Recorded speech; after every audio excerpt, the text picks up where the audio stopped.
Right, lawmakers in Uganda just passed a bill that would punish people with up to 20 years in prison for just identifying as LGBTQ. CNN's Larry Madowo live in Lagos, Nigeria for us. Larry, now we're hearing that an amendment to the bill goes even further. What can you tell us? Christine, that is right. Lawmakers in Uganda passed this anti-homosexuality bill that defines a life sentence for anybody convicted of the crime of homosexuality.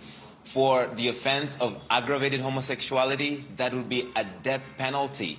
It's likely that President Yoweri Museveni, who the bill goes to now, will assent to it because his Prime Minister and his Attorney General were in Parliament when this passed, and he said that the government fully supports it. President Museveni has called homosexual people deviants. But this law goes a lot further than many anti-LGBT legislation in Africa because it criminalizes even identifying as LGBT or non-binary in the country. The man who proposed this bill, the opposition MP, calls himself a human rights lawyer, and he took a lap of honor when the bill passed in Parliament, in fact, criticizing Western nations. Listen.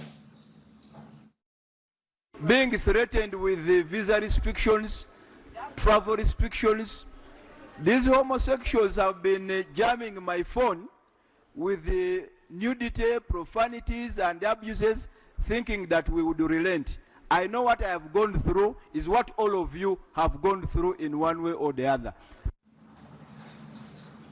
Ugandan lawmakers say they're protecting traditional family values. If that sounds familiar, it's because a lot of the lobbying around these anti-LGBT legislation in Africa, including in Uganda, is sponsored and supported by U.S. conservative Christian groups. They have previously worked on similar legislation in Ghana, in Uganda, and other parts of the continent.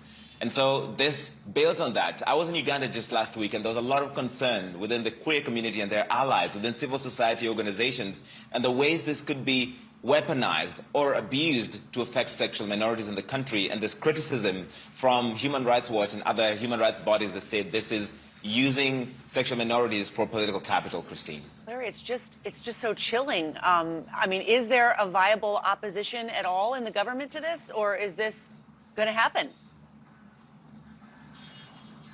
It looks very likely, Christine, that this will happen because this was a bill by an opposition MP that had bipartisan support. People from the government, including the Prime Minister, the AG, said, we support this. It will likely get contested in court, but it's unlikely to stand.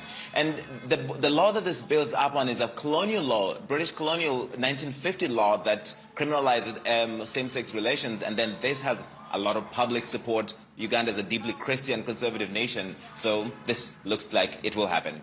All right, Larry Madowo, thank you so much for that.